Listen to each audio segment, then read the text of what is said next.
오늘의 만나를 시작하겠습니다. 함께 찬양하겠습니다.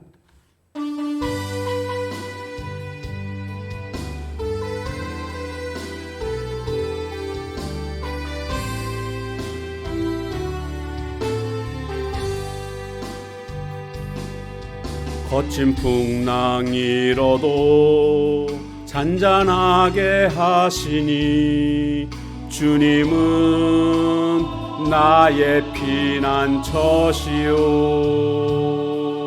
푸른 초장 물가로 항상 인도하시니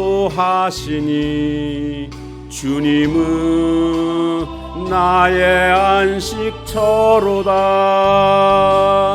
나는 믿노라 하나님이 살아계심을. 나는 믿노라 하나님이 살아계심을. 나는 믿노라 하나님이 살아 역사하심을. 나는 믿노라.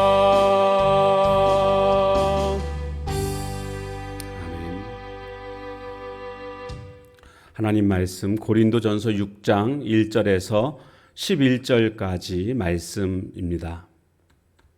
6장. 너희 중에 누가 다른 이와 더불어 다툼이 있는데 구태여 불의한 자들 앞에서 고발하고 성도 앞에서 하지 아니하느냐. 성도가 세상을 판단할 것을 너희가 알지 못하느냐. 세상도 너희에게 판단을 받겠거든 지극히 작은 일 판단하기를 감당하지 못하겠느냐. 우리가 천사를 판단할 것을 너희가 알지 못하느냐. 그러하거든 하물며 세상의 일이랴. 그러즉 너희가 세상 사건이 있을 때에 교회에서 경히 여김을 받는 자들을 세우느냐. 내가 너희를 부끄럽게 하려 하여 이 말을 하노니 너희 가운데 그 형제간의 일을 판단할 만한 지혜 있는 자가 이같이 하나도 없느냐. 형제가 형제와 더불어 고발할 뿐더러 믿지 아니하는 자들 앞에서 하느냐. 너희가 피차 고발함으로 너희 가운데 이미 뚜렷한 허물이 있나니 차라리 불의를 당하는 것이 낫지 아니하며 차라리 속는 것이 낫지 아니하냐. 너희는 불의를 행하고 속이는구나. 그는 너희 형제로다. 불의한 자가 하나님의 나라를 유혹으로 받지 못할 줄을 알지 못하느냐. 미혹을 받지 말라. 음행하는 자나 우상 숭배하는 자나 간음하는 자나 탐색하는 자나 낭색하는 자나 도적이나 탐욕을 부리는 자나 술 취하는 자나 모욕하는 자나 속여 빼앗는 자들은 하나님의 나라를 유혹으로 받지 못하리라. 이 중에 이와 같은 자들이 있더니 주 예수 그리스도의 이름과 우리 하나님의 성령 안에서 씻음과 거룩함과 의롭다 하심을 받았느니라. 아멘.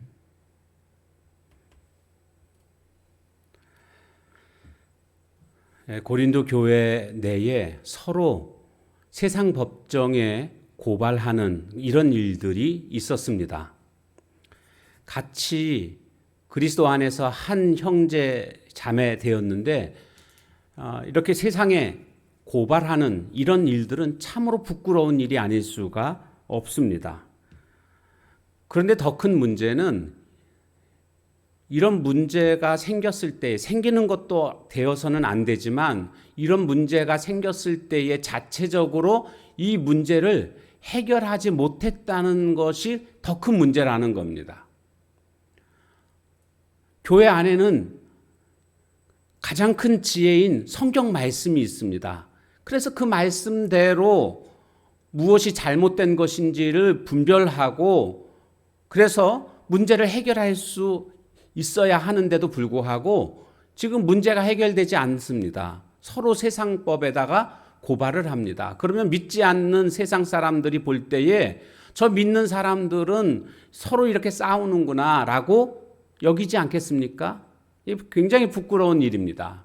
사실 오늘날 교회 안에서 이런 일들을 우리는 많이 보고 있습니다. 서로 고소하고 고발하고 이런 모습들이 많이 있는데 이것은 참으로 잘못된 일입니다. 그런데 왜 이런 잘못된 일이 벌어지게 됐을까요? 이것은요, 말씀에 대한 권위가 무너졌기 때문입니다. 지도자는요, 말씀 가지고 권면하고 다스리는 자입니다. 그런데 말씀의 권위가 무너지니까 지도자의 말을 듣지를 않습니다. 더불어 지도자의 권위도 무너지게 됩니다. 이것이 고린도 교회의 문제이고 오늘날 교회의 문제입니다. 말씀의 권위가 무너지지 않는 그런 모습이 되어야 합니다. 그래서 5절 말씀에 보면 뭐라고 되어 있습니까? 너희 가운데 그 형제 간의 일을 판단할 만한 지혜 있는 자가 이같이 하나도 없느냐? 이것을 해결할 자가 하나도 없느냐? 사람이 없다는 게 아니고요. 그 권위를 따르지 않는다는 것을 말해주고 있는 것입니다. 교회는요, 하나님의 말씀이 절대 권위가 되어야 하고 이 절대 권위 앞에서 모두가 순종할 수 있을 때에 교회다운 교회가 되는 것입니다. 지금 서로 형제 간에 이런 일들이 벌어지고 있습니다. 성경에서는 한 몸이라고 말하고 있습니다. 그리고 지체라고 말하고 있습니다. 교회의 머리는 예수님이시고 성도들은 그 몸을 이루는 지체 아닙니까? 그러니까 서로가 한 몸이기에 사랑의 대상이 되어야 하는데 고발한다는 것은 서로 싸우는 대상이 된 것입니다. 7절 말씀을 보시면 너희가 피차 고발함으로 너희 가운데 이미 뚜렷한 허물이 있나니 고발한다는 자체가 잘못됐다라는 것을 말해주고 있습니다. 그러니까 차라리 불의를 당하는 것이 낫지 아니하며 차라리 속는 것이 낫지 아니하냐. 왜요? 형제니까요. 믿음의 한 식구니까요. 차라리 내가 손해보는 것이 더 낫다. 그것이 형제로 마땅한 행동이다라고 말씀하고 있는 것입니다. 여러분 초대교회를 생각해 보십시오. 그들은요 자기 소유를 자기 소유라고 주장하지 않았습니다. 사도들한테 바쳤습니다.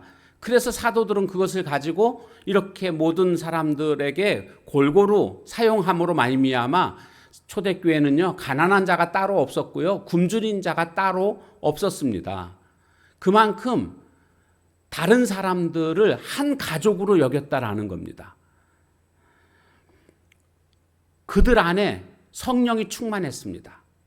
오늘 우리가 받은 성령도 동일한 성령인데 우리가 그 동일한 성령을 받았다고 한다면 우리 안에 섬김과 사랑의 수고 이런 모습들이 나타나는 것은 당연하고 마땅한 모습이라고 말할 수가 있습니다.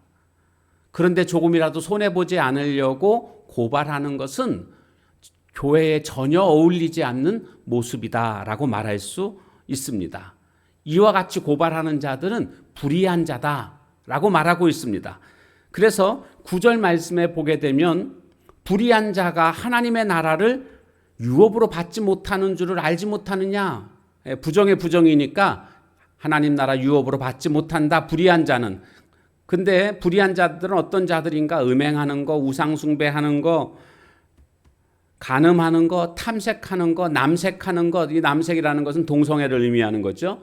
또 도적질, 탐욕 부리는 것, 술 취하는 것, 모욕하는 자, 속여 빼앗는 자, 이런 사람들은 하나님 나라를 유업으로 받지 못한다. 너희들이 지금 그렇게 불의를 저지르고 있는데 그와 같은 너희들은 하나님 나라를 유업으로 받을 수가 없다라는 것을 말해주고 있습니다. 사실 이것이 이런 불의한 일들이 고린도 교회 성도들의 과거의 모습이었습니다. 그런데 너희들의 모습은 현재의 모습은 어떠냐?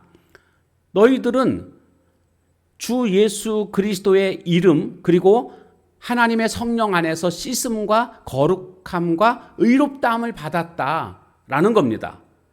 너희들이 과거에는 더러운 자였지만 지금은 죄 씻음 받고 의롭다고 그렇게 거룩하게 된 자들이다. 이것은 무엇을 말하는 겁니까?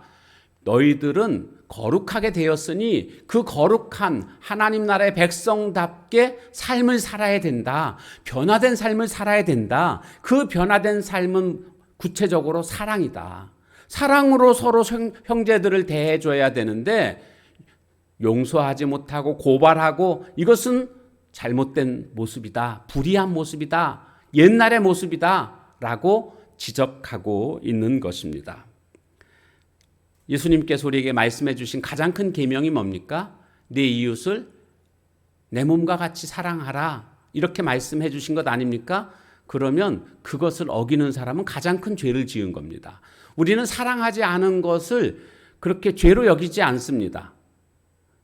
뭐 살인하거나 간음하거나 우상숭배하거나 이런 것들은 굉장히 큰 죄악으로 여기는 반면에 사랑하지 않는 것, 미워하는 것, 용서하지 못하는 것, 시기하는 것 이런 것들은 죄로 여기지 않는 그런 모습들인데 실제적으로 성경은 가장 큰 계명인 사랑의 계명을 행하지 않는 자는 큰 죄를 짓고 있는 것임을 우리에게 알려주고 있습니다. 오늘 우리 안에 이 사랑의 마음이 듬뿍 차고 넘치기를, 그래서 정죄하고 고발하는 게 아니라 품고 용서할 수 있는 우리의 삶이 다 되어지시길 주님의 이름으로 축원합니다. 기도하겠습니다. 하나님, 고린도 교회 안에 이렇게 문제가 발생해서 서로 고발하고 싸우고 잘못된 교회답지 못한 성도답지 못한 모습들이 있었던 것을 보게 되는데 어쩌면 오늘날 우리가 살고 있는 이 시대에도 이와 같은 일들이 차고 넘치는 모습들을 보게 됩니다.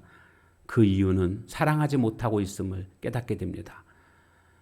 차라리 내가 손해보는 것이 더 낫다라고 하는 것은 한 형제이기 때문에, 한 몸이기 때문에 손해보는 것이 더 낫다고 말씀하고 있음을 깨닫게 됩니다.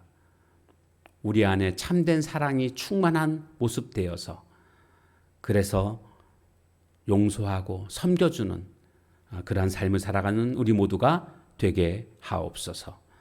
예수님의 이름으로 기도합니다. 아멘.